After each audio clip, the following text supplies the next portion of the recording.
Mi mejor amiga se presentó en mi cena de ensayo y anunció: necesito que todos sepan lo que hizo el novio durante mi prueba. Sostenía el teléfono de Ryan por encima de su cabeza como un trofeo, mientras mi familia entera y la de él permanecían congeladas en el salón de banquetes del club de campo que habíamos alquilado para 70 personas. ¿Qué prueba? ¿De qué estás hablando? Me levanté de la mesa principal donde Ryan y yo acabábamos de brindar por nuestra boda de mañana. Melissa caminó entre las mesas, asegurándose de que todos pudieran verla. He estado poniendo a prueba a Ryan durante el último mes para asegurarme de que te merece. Reprobó. Ella agitó el teléfono y Ryan saltó tratando de quitárselo, pero ella lo retiró. Dame mi teléfono. No tenías derecho a tomarlo. El rostro de Ryan estaba blanco y sus manos temblaban. Su madre ya estaba llorando y su padre parecía listo para llamar a seguridad. Tenía todo el derecho. Soy la dama de honor. Mi trabajo es proteger a la novia. Melissa sacó una carpeta de su bolso y comenzó a repartir papeles a los invitados. Estos son los resultados de mi examen de lealtad. La página 1 muestra los mensajes de texto que Ryan le envió a la mujer que contraté para coquetear con él en su gimnasio. La gente miraba los papeles, luego a Ryan, luego a mí. Agarré una de las páginas, pero solo eran respuestas normales como: gracias, pero estoy comprometido, y mi prometida no apreciaría esto. No había nada incriminatorio en absoluto. Estos mensajes demostraban que él era fiel. ¿Cuál es tu punto? Intenté quitarle los otros papeles, pero Melissa ya los había distribuido en cada mesa. Esa es solo la primera prueba. Miren la página 2. Creé una cuenta falsa en redes sociales fingiendo ser su ex, Rachel, y le escribí. La segunda página mostraba a Ryan respondiendo: por favor, no me contactes. Me caso mañana y ya pasé página. De nuevo, nada malo en lo que había escrito. Estás loca. Hiciste catfishing a mi prometido para probarlo. El hermano de Ryan se levantó furioso. Ella me ha estado acosando por un mes, siguiéndome al trabajo y al gimnasio. Incluso apareció en mi despedida de soltero disfrazada de mesera. Melissa sonrió como si estuviera orgullosa de sí misma. Y ni siquiera me notaste, lo que demuestra que estabas bebiendo demasiado. Un buen esposo habría reconocido a la mejor amiga de su novia. Incluso disfrazada. Segundo strike. Mi madre intentó intervenir. Melissa, cariño, tal vez deberíamos discutir esto en privado. Pero Melissa no había terminado. Sacó su laptop y la conectó al sistema de pantallas del lugar que se suponía mostraría nuestras fotos de compromiso. Estas son grabaciones de seguridad de afuera del apartamento de Ryan. Noten la marca de tiempo. El video granulado mostraba a Ryan entrando a su edificio a las 11:47 p.m. Esto fue el martes pasado cuando dijo que estaba trabajando hasta tarde. Pero su oficina cierra a las 9:00. ¿Dónde estuvo durante casi 3 horas? Ryan levantó las manos. Fui a la joyería a recoger tu regalo de bodas. Luego cené con mi hermano para calmar mis nervios por la boda. Pueden revisar mi tarjeta de crédito. Melissa sacudió la cabeza como si él fuera un niño inventando excusas. Deberías haber estado en casa estudiando los votos matrimoniales que escribí para ti. ¿Siquiera los leíste? Vamos a averiguarlo. Sacó otra pila de papeles de su bolso aparentemente sin fondo. Todos, pasen a la página 3. Estos son los votos que escribí para que Ryan los memorizara. Se los di hace 3 semanas. Ryan, recítalos ahora. Los papeles tenían 5 párrafos de las promesas más exageradas que jamás había leído. Cosas como: prometo llamarte cada hora cuando estemos separados, y juro nunca tener amigas ni compañeras de trabajo. Nunca acepté decir esos votos. Los pasaste por debajo de mi puerta sin explicación. Pensé que era una broma. Ryan me miró desesperadamente. Escribí mis propios votos, unos reales. Melissa se volvió hacia la multitud. Un novio verdaderamente devoto habría memorizado cualquier cosa que la dama de honor le diera. Esto prueba que no se toma la boda en serio. Pero aquí está la peor parte. Hizo clic en la siguiente diapositiva. Era una foto de Ryan en un restaurante con una mujer. Este es Ryan almorzando con otra mujer ayer mismo, el día antes de su boda. Reconocí a la mujer de inmediato. Esa es su hermana, Julia. Voló desde Seattle para la boda. Melissa se burló. Eso es lo que él quiere que pienses. Pero miren más de cerca. Están compartiendo comida, comportamiento íntimo, y ella le tocó la mano 2 veces durante la comida. Las conté. Julia se levantó de su mesa, conmocionada. Soy literalmente su hermana. ¿Nos estabas vigilando almorzar? ¿Qué te pasa? Melissa la ignoró y se volvió hacia mí. La prueba final fue la más importante. Le ofrecí un trato a Ryan. Le dije que le daría $50,000 para cancelar la boda e irse de la ciudad. Dije: ella estaría mejor sin ti y yo podría cuidarla en su lugar. Sacó su teléfono y reprodujo una grabación. La voz de Ryan se escuchaba clara y firme, diciendo que no aceptaría ninguna cantidad de dinero por dejarme, que Melissa estaba loca por sugerirlo. Sentí una ola de alivio, pero al mismo tiempo estaba tan enojada que apenas podía respirar. Mi mejor amiga desde segundo grado acababa de intentar sobornar a mi futuro esposo para que me abandonara en el altar. Le arrebaté el teléfono a Melissa y detuve la grabación. Se quedó mirándome como si fuera una extraña con la cara de mi mejor amiga. El salón quedó en completo silencio. El padre de Ryan, Brian, empujó su silla tan fuerte que rechinó contra el suelo. Caminó hacia el gerente del club y le dijo en voz baja, pero audible, que llamara a seguridad de inmediato para retirar a esa mujer de la propiedad. Melissa, abrazando su laptop y sus papeles, empezó a hablar más rápido, insistiendo en que todos debían ver el resto de sus hallazgos. Sus manos temblaban tanto que los papeles crujían. Miré a los 70 invitados confundidos. Mi abuela lloraba en una servilleta. Los primos de Ryan susurraban. La coordinadora de la boda mensajeaba frenéticamente. Mi madre, Diane, se acercó a Melissa con voz suave, como si hablara con un animal asustado, sugiriendo hablar afuera. Pero Melissa gritó. Esto les concierne a todos porque necesitan saber con qué tipo de hombre se va a casar antes de que cometa el mayor error de su vida. Había algo maníaco en su voz que me asustó. Esta no era la Melissa que me trenzaba el cabello o me tomaba la mano en los funerales. Jasper, el hermano de Ryan, se levantó para aclarar que él estuvo con Ryan el martes pasado y mostró los recibos del restaurante con la hora. 8:47 p.m. Luego añadió algo que me revolvió el estómago. Melissa los había seguido al restaurante y se sentó 3 mesas más allá para vigilarlos. Ella lo estaba acosando deliberadamente. Seguridad llegó y le pidió que se fuera. Ella se negó, gritando que tenía derecho a estar allí como dama de honor. Finalmente encontré mi voz. Le dije a Melissa que lo que hizo no fue protección, sino acoso. Cada palabra se sentía como si estuviera rompiendo algo irreparable entre nosotras. Ella me miró con confusión genuina, como si no entendiera por qué no le daba las gracias tras haber sacrificado su tiempo y dinero. Entonces, Melissa empezó a leer mis mensajes privados de hace meses ante todos, resaltando cada queja mínima que yo había tenido sobre Ryan para justificar su investigación. Ryan se hundió en su silla, derrotado. Mi padre, Hudson, intervino con firmeza y ordenó a seguridad que la sacaran de inmediato. Melissa empezó a llorar, suplicando que la escuchara, diciendo que lo hacía por amor porque su propia hermana había sufrido una infidelidad. La coordinadora me presionó porque el tiempo del salón se agotaba. Decidí que Melissa debía irse. Ella fue escoltada hacia la salida gritando que yo estaba cometiendo un error. El silencio tras su partida fue roto por el caos de las familias intentando procesar lo ocurrido. A pesar de la humillación, Ryan y yo decidimos seguir adelante con la boda. En el ensayo rápido, yo no podía concentrarme, viendo la cara de Melissa en mi mente. Nos fuimos por separado según el plan, pero mi teléfono no dejaba de sonar. Melissa me envió 17 mensajes en el trayecto, insistiendo en que Ryan me estaba manipulando. En casa de mis padres, mi madre me hizo té y hablamos sobre comportamientos extraños de Melissa que yo había ignorado. Su obsesión por controlar mi vestido de novia, su insistencia en desinvitar a las compañeras de trabajo de Ryan y sus llamadas diarias interrogándome sobre su horario.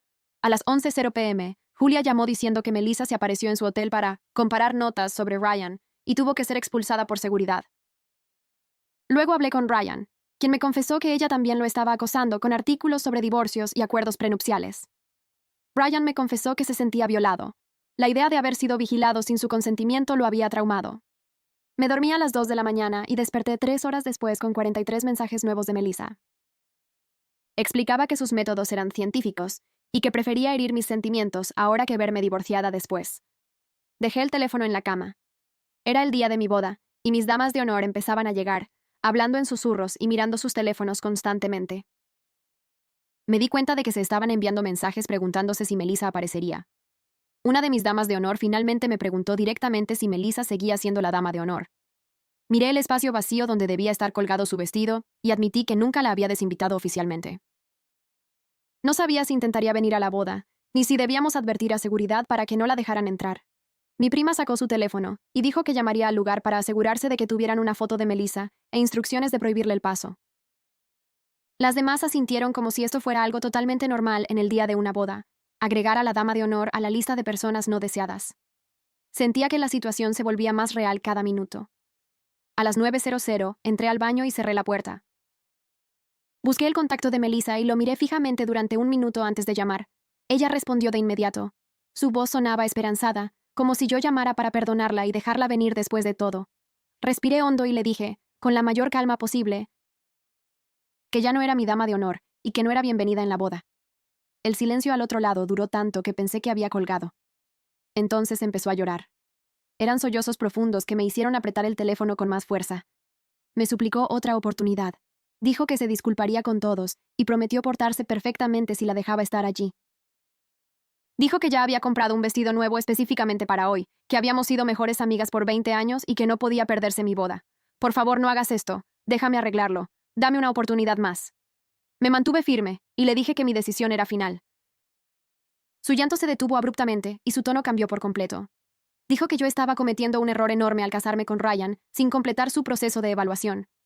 Afirmó que solo me había mostrado los hallazgos preliminares en la cena de ensayo y que tenía más pruebas guardadas. Según ella, había localizado y entrevistado a Rachel, la ex de Ryan, la semana pasada. Dijo que Rachel tenía cosas que decir sobre el comportamiento de Ryan que yo necesitaba escuchar antes de unirme legalmente a él. Aseguró que si seguía adelante con la boda sin ver toda la evidencia, me arrepentiría el resto de mi vida. Su voz tenía ese tono maníaco otra vez, y mis manos empezaron a temblar.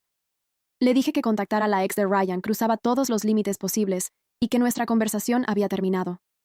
Ella empezó a gritar. Dijo que me habían lavado el cerebro, que Ryan me había manipulado para elegirlo a él sobre nuestra amistad de 20 años, que yo ya no podía ver con claridad porque estaba demasiado involucrada emocionalmente y que ella era la única persona objetiva en esta situación. Colgué mientras seguía hablando y bloqueé su número de inmediato. Me senté en el suelo del baño con la espalda contra la puerta, tratando de respirar. Mi madre llamó suavemente y me encontró con lágrimas arruinando el maquillaje que la artista ya había empezado. No dijo nada, solo se sentó a mi lado en el azulejo frío y me abrazó. Lloré por perder a mi mejor amiga en el que debía ser el día más feliz de mi vida, por cómo habíamos planeado nuestras bodas desde niñas, y por el hecho de que ahora ella ni siquiera estaba invitada. Mi madre me acarició el cabello y me dijo que los amigos de verdad no acosan a tu prometido ni sabotean tu boda, sin importar los años de historia. Que a veces las personas que amamos resultan ser personas de las que debemos protegernos. Mientras me arreglaban el maquillaje, mis damas de honor empezaron a hablar. Mi prima mencionó que siempre pensó que Melissa era intensa con nuestra amistad. Las demás se unieron, como si finalmente tuvieran permiso para hablar. Una recordó cómo Melissa se molestaba si yo hacía planes sin incluirla. Otra mencionó cuando lloró en mi cumpleaños porque no la senté en mi misma mesa. Descubrí que Melissa las había llamado a todas el mes pasado, pidiéndoles que reportaran cualquier bandera roja o comportamiento sospechoso de Ryan. Incluso había creado un documento compartido para rastrear sus redes sociales. Todas se negaron. Pero no me dijeron nada porque pensaron que era Melissa siendo sobreprotectora, como siempre. Ahora se sentían culpables por no haberme advertido antes. De pronto, recibí una llamada de la coordinadora de la boda. Había una situación. Melissa se había presentado en el lugar exigiendo hablar conmigo. Seguridad la mantenía en el estacionamiento, pero ella se negaba a irse y estaba haciendo un escándalo frente a los invitados que iban llegando. Cerré los ojos, sintiendo un nudo en el estómago. Mi padre, que ya se estaba poniendo el saco, dijo que él iría al lugar a encargarse mientras yo terminaba de arreglarme. 20 minutos después, mi padre llamó. Había convencido a Melissa de irse prometiéndole que ella y yo nos reuniríamos a tomar un café la próxima semana para hablar de todo. Me susurró que no tenía que cumplir esa promesa, solo necesitaba algo para que se fuera. Sentí un alivio inmenso. Me puse el vestido, un encaje marfil que había elegido 6 meses atrás con Melissa a mi lado. A pesar de todo, quería casarme con Ryan. El caos me hizo estar más segura de él al ver cómo manejó el acoso con dignidad. Llegamos al lugar a las 1:00 p.m. Seguridad tenía su foto y órdenes estrictas de no dejarla entrar. La ceremonia comenzó a las 2:00. Cuando vi a Ryan en el altar, sus ojos se llenaron de lágrimas. Ambos sabíamos lo que nos había costado llegar allí. Durante los votos, Ryan prometió protegernos de interferencias externas. Su voz se quebró y yo apreté su mano. Nos declararon marido y mujer bajo los aplausos de todos. No hubo rastro de Melissa durante la ceremonia. Sin embargo, en la recepción, el acoso continuó. Recibí mensajes de un número desconocido. Eran fotos nuestras analizadas por Melissa, señalando que mi lenguaje corporal se veía incómodo o que no hacíamos contacto visual. Melissa estaba usando el teléfono de alguien más para contactarnos. Decidimos apagar nuestros teléfonos por el resto de la noche. Julia, la hermana de Ryan, me llevó a un rincón para decirme que estaba preocupada por la salud mental de Melissa. Dijo que en el hotel sus ojos se veían ausentes y repetía frases extrañas sobre protegerme. Julia sugirió que Melissa necesitaba ayuda profesional urgente.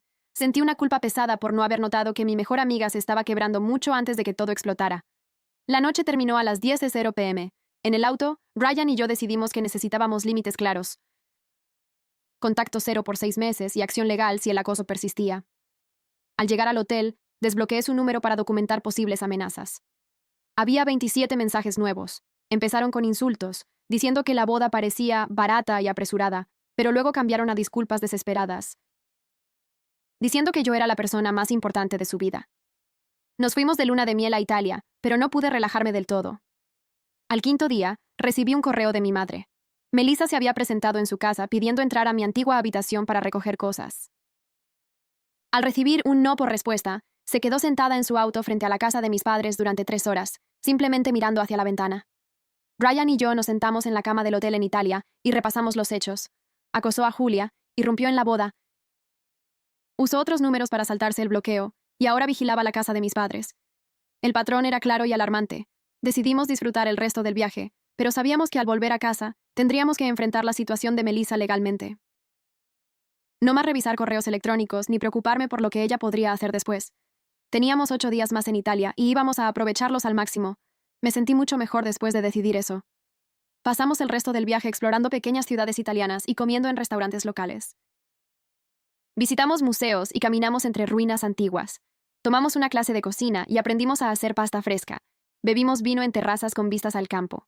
Durante esos últimos 8 días, pude sacar a Melissa de mi mente y simplemente concentrarme en comenzar nuestro matrimonio de la manera correcta.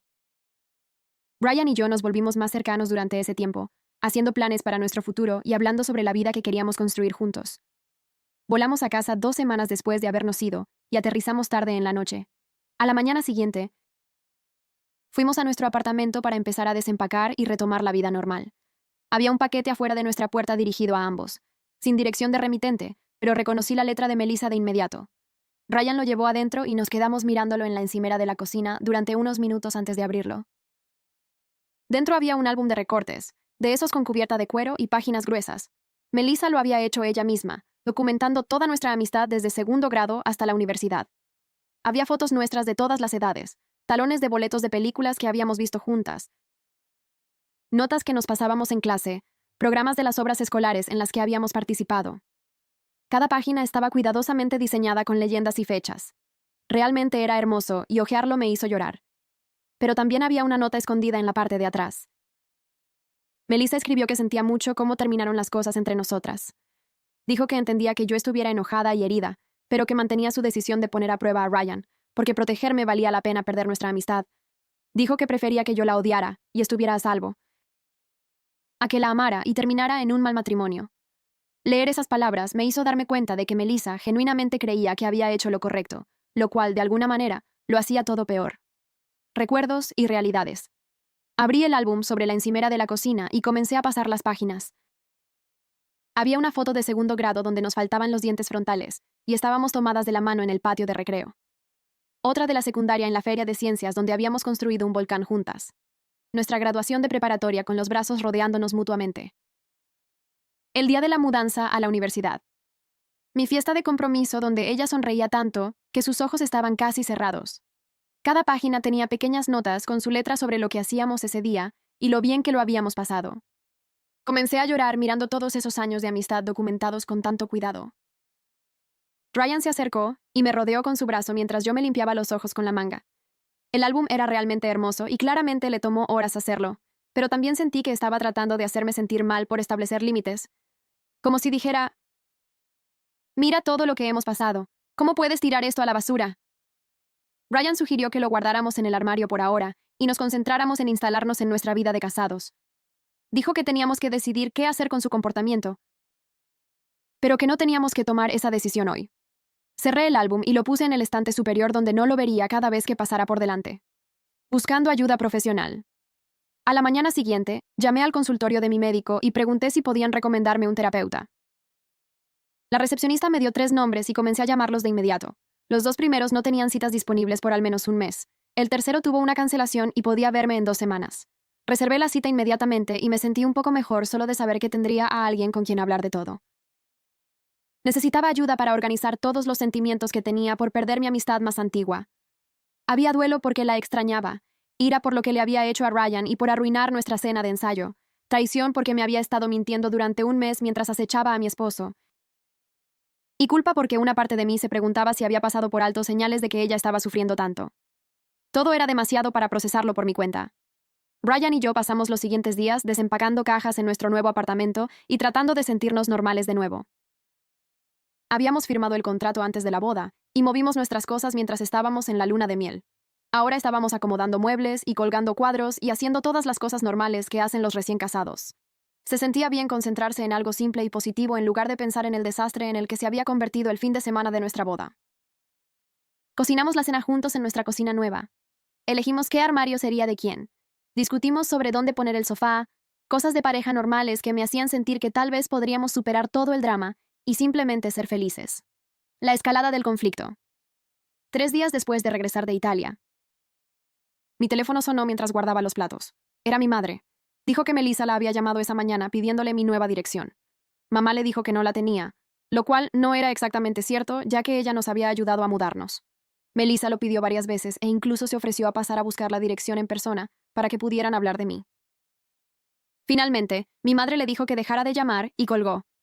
Escuchar eso hizo que se me revolviera el estómago. El hecho de que Melissa estuviera tratando de averiguar dónde vivíamos me asustó de una manera que su otro comportamiento no lo había hecho. Significaba que no estaba retrocediendo.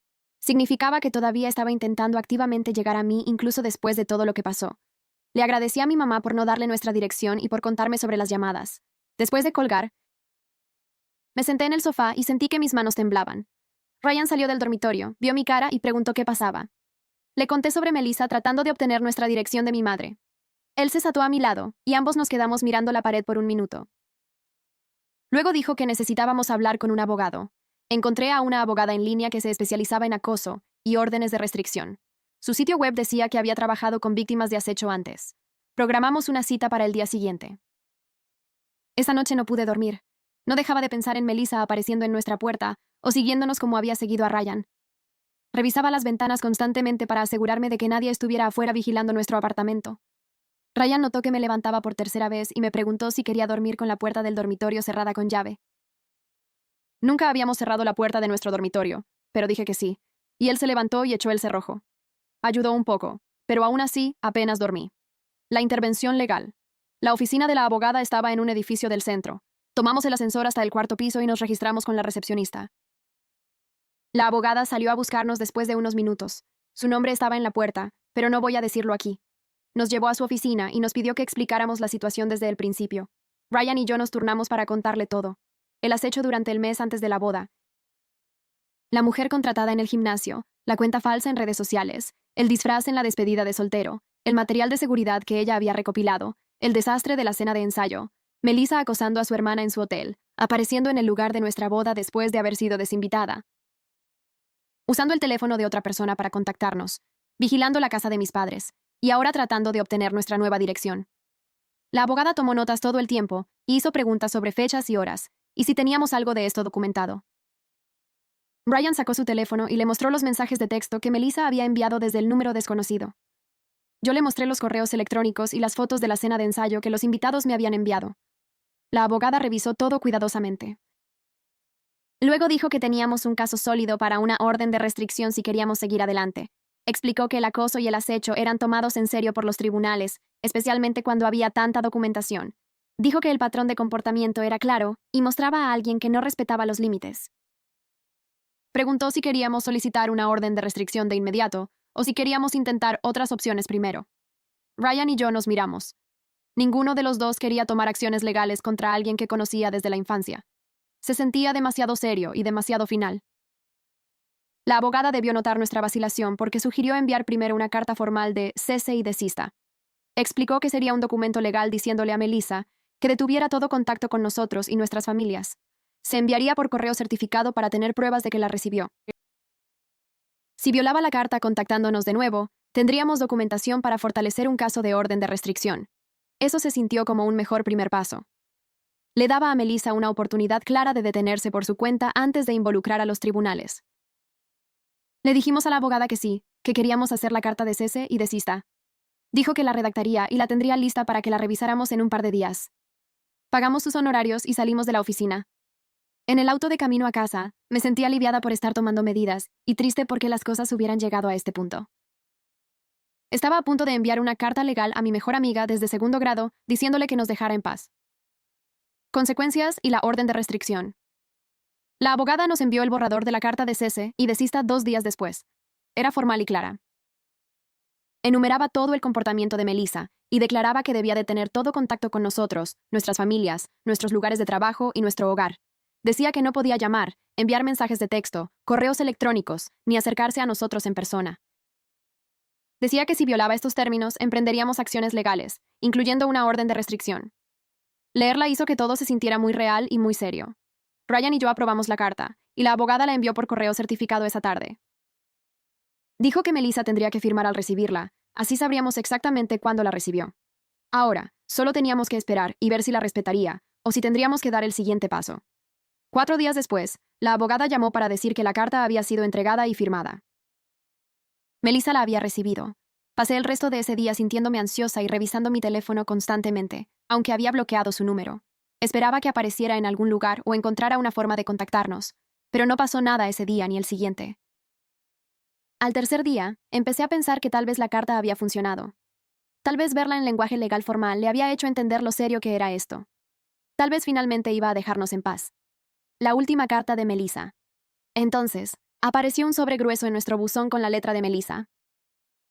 Mis manos temblaban cuando lo saqué. Ryan estaba en el trabajo, así que yo estaba sola en el apartamento. Me senté a la mesa de la cocina y lo abrí. Dentro había una carta manuscrita de 10 páginas en papel de cuaderno. La letra se volvía más desordenada a medida que pasaban las páginas, como si hubiera estado escribiendo cada vez más rápido. Comenzó diciendo que entendía que yo estuviera enojada y que aceptaba la responsabilidad de cómo habían resultado las cosas. Luego, se lanzó a esta larga explicación de todo su proceso de pensamiento, detrás de poner a prueba a Ryan. Escribió sobre el matrimonio de su hermana hace 3 años, y cómo el esposo había estado engañándola todo el tiempo, pero nadie lo supo hasta después de la boda. Escribió sobre lo devastada que había estado su hermana y cómo le tomó años recuperarse. Escribió sobre su propio miedo al abandono que comenzó cuando su padre se fue cuando ella tenía 8 años. Escribió sobre cómo yo era la única relación estable en su vida y la única persona que se sentía como una verdadera familia. Escribió que la idea de que yo terminara en un mal matrimonio como el de su hermana era insoportable. Dijo que sabía que sus métodos eran extremos, pero que realmente creía que me estaba protegiendo de un posible corazón roto. La carta era desgarradora de leer. Podía ver el dolor y el miedo detrás de todo lo que había hecho, pero eso no cambiaba el hecho de que su comportamiento era incorrecto y dañino. No cambiaba que hubiera acechado a mi esposo, arruinado nuestra cena de ensayo y asustado a ambos. Entender por qué lo hizo no lo hacía aceptable. Puse la carta de nuevo en el sobre y llamé a Ryan al trabajo para decirle que había llegado. Dijo que debíamos enviársela a la abogada para que la tuviera en el expediente. Tomé una foto de las 10 páginas y se las envié por correo electrónico. Luego puse la carta en un cajón con toda la otra documentación que estábamos guardando. Terapia y realidad. 2 semanas después, tuve mi primera cita de terapia. La oficina estaba en un edificio tranquilo cerca del parque. La sala de espera de la terapeuta tenía sillas cómodas, revistas y música suave. Cuando me llamó a su oficina, me senté en el sofá e inmediatamente comencé a llorar. Lloré durante la mayor parte de esa primera sesión. Le conté sobre mi amistad con Melissa desde 2º grado. Le hablé de todos los años de pijamadas, chistes privados y de estar ahí la una para la otra en todo. Le conté sobre el acecho, la cena de ensayo y la carta de cese y desista. Lloré por perder a alguien que había sido parte de mi vida durante tanto tiempo. La terapeuta me dio pañuelos y escuchó sin interrumpir. Cuando finalmente dejé de llorar, dijo algo que ayudó. Dijo que yo podía vivir el duelo de la amistad y al mismo tiempo reconocer que el comportamiento de Melissa estaba mal. Dijo que es posible sostener ambas verdades al mismo tiempo. Podía estar triste por perder a mi mejor amiga, y también saber que tomé la decisión correcta al establecer límites. Esas 2 cosas no se anulaban entre sí. Dijo que el duelo es complicado y que yo no tenía que elegir entre extrañar a Melissa y protegerme. Podía hacer ambas cosas. Eso tuvo sentido para mí de una manera que nada más lo había tenido. Salí de esa primera sesión sintiendo que tal vez podría superar esto con ayuda. La decisión final. El tribunal. 2 semanas después de la carta de cese y desista.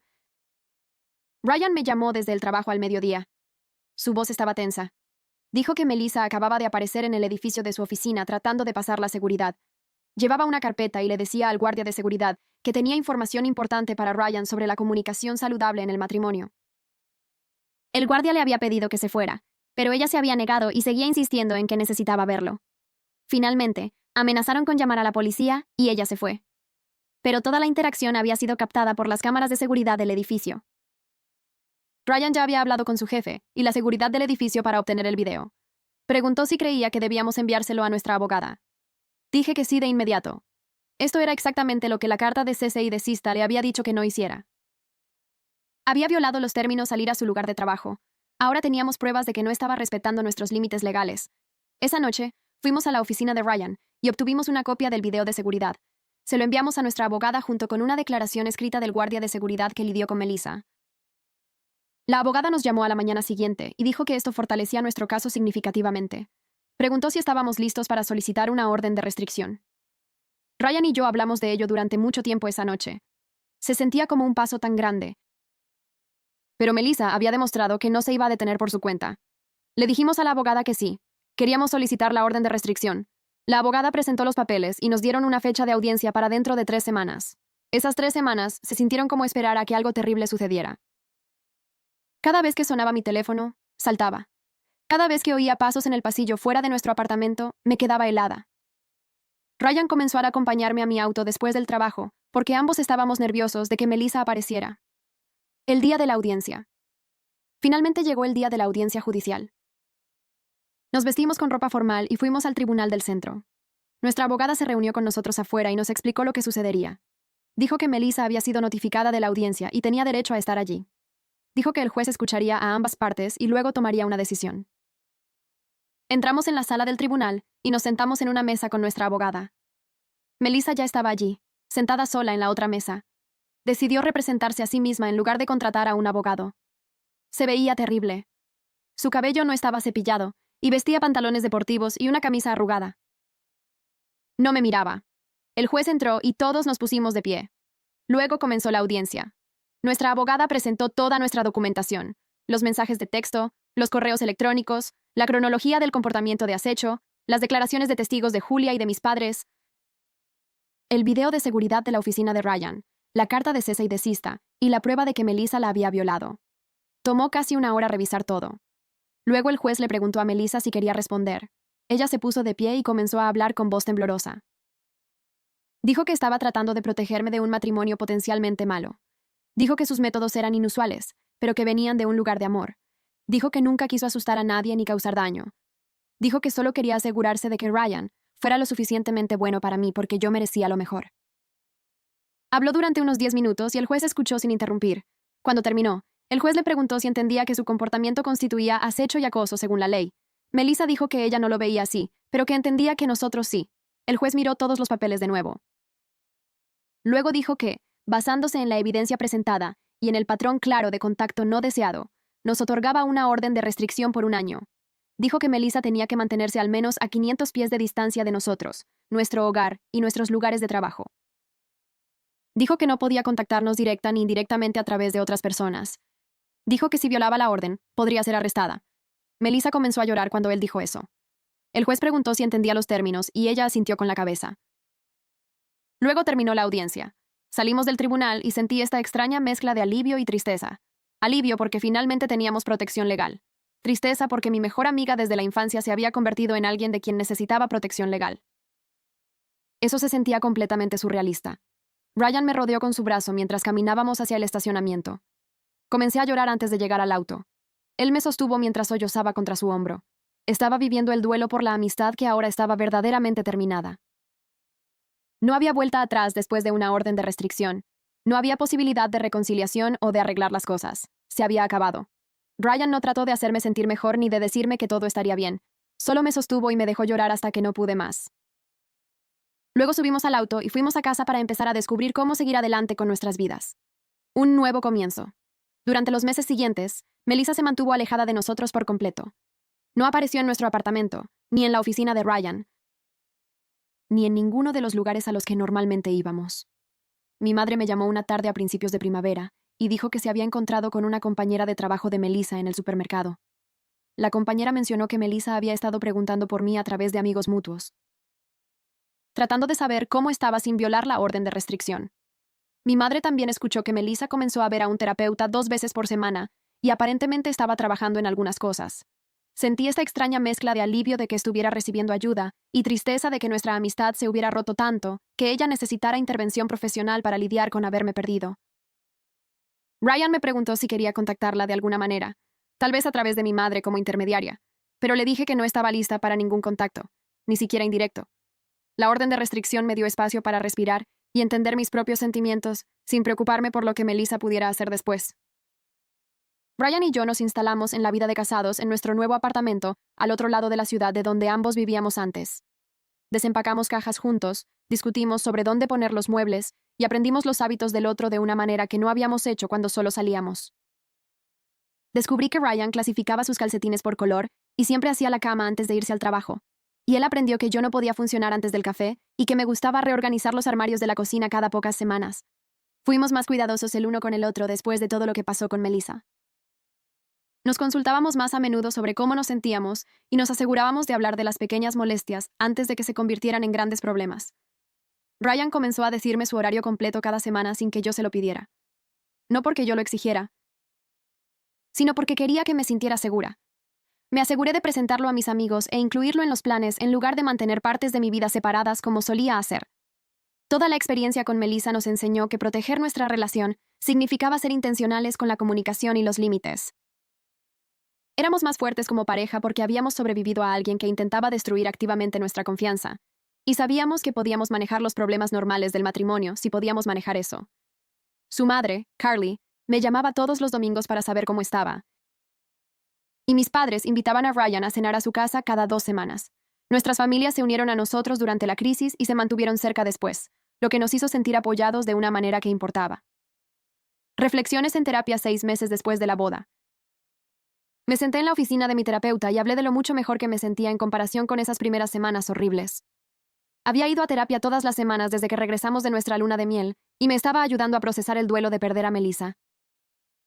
Mi terapeuta me había ayudado a entender que las amistades tóxicas podían dañarte tanto como las relaciones románticas tóxicas. Tal vez más, porque no esperabas que tu mejor amiga te lastimara a propósito. Le hablé de la culpa que todavía sentía por no haber visto las señales de advertencia antes. Todas esas veces que Melissa había sido controladora o posesiva, y que yo había descartado como que ella era protectora. Mi terapeuta señaló que el comportamiento de Melissa probablemente se había estado construyendo durante años de pequeñas maneras que eran fáciles de racionalizar hasta que de repente no lo fueron. Dijo que no podía culparme por confiar en alguien que conocía desde segundo grado, y que aprender a establecer límites no era cruel, incluso cuando lastimaba a alguien que me importaba. Estaba aprendiendo a perdonarme por no reconocer cuán insana se había vuelto nuestra amistad. Por no entender que la obsesión de Melissa por protegerme era realmente sobre su propio miedo al abandono. Las sesiones de terapia me dieron herramientas para trabajar las emociones complicadas, sin quedarme atrapada en ellas, y podía sentirme más ligera cada semana. Mi terapeuta pasó una sesión entera ayudándome a entender que yo no podría haber evitado el colapso de Melissa ni arreglado sus problemas solo a través de la amistad. Explicó que el comportamiento obsesivo de Melissa probablemente se desarrolló durante muchos años, probablemente comenzando mucho antes de conocer a Ryan, o incluso de saber que yo estaba en una relación seria. Algunas personas necesitaban ayuda profesional que los amigos no podían proporcionar, sin importar cuánto les importara o cuánto tiempo se conocieran. Mi terapeuta dijo que protegerse a sí misma y a su matrimonio fue la elección correcta, a pesar de que significó terminar una amistad de 20 años, y que a veces lo más amoroso que se podía hacer era dar un paso atrás y dejar que alguien enfrentara las consecuencias de sus acciones. Me recordó que yo había intentado hablar con Melissa varias veces, que le había dado oportunidades para detener el acecho y las pruebas, y que ella había elegido escalar en lugar de escuchar.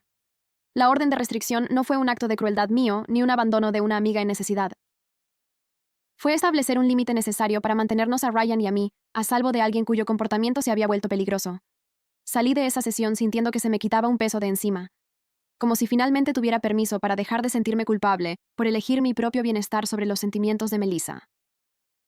Un aniversario de paz. Ryan y yo celebramos nuestro primer aniversario un martes tranquilo por la noche en casa. Pedimos comida para llevar del restaurante donde tuvimos nuestra primera cita, y la comimos en nuestro sofá mientras mirábamos las fotos de la boda. Hablamos de lo lejos que habíamos llegado desde aquella caótica cena de ensayo y el fin de semana de la boda.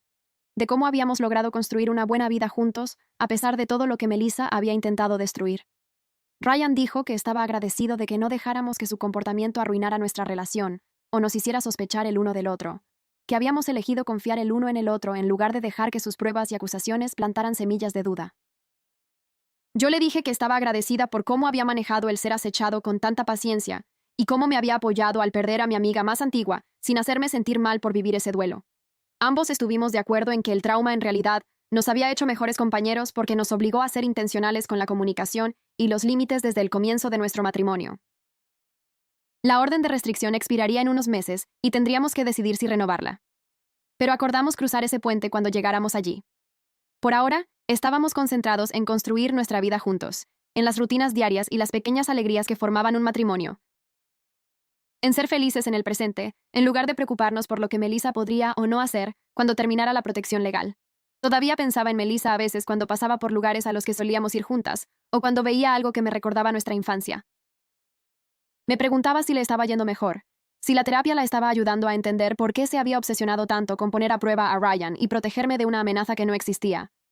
Una parte de mí esperaba que se estuviera curando y aprendiendo formas más saludables de manejar sus miedos al abandono y sus problemas de apego. Pero había aceptado que nuestra amistad se había terminado, y eso estaba bien, aunque todavía doliera a veces. Algunas relaciones no estaban destinadas a durar para siempre, incluso cuando comenzaron en segundo grado y dieron forma a toda tu infancia. Ryan y yo éramos felices en nuestro pequeño apartamento con nuestras rutinas, nuestras llamadas dominicales con su madre y nuestras cenas semanales con mis padres. Nuestras familias nos apoyaban y habíamos aprendido lecciones valiosas sobre límites y confianza que nos servirían durante todo nuestro matrimonio. La vida no era perfecta porque todavía teníamos días malos y discusiones por cosas tontas y momentos en los que extrañábamos lo simple que solía ser todo antes de que las pruebas de Melissa hicieran explotar nuestra cena de ensayo. Pero era genuinamente buena. Y eso era lo que importaba.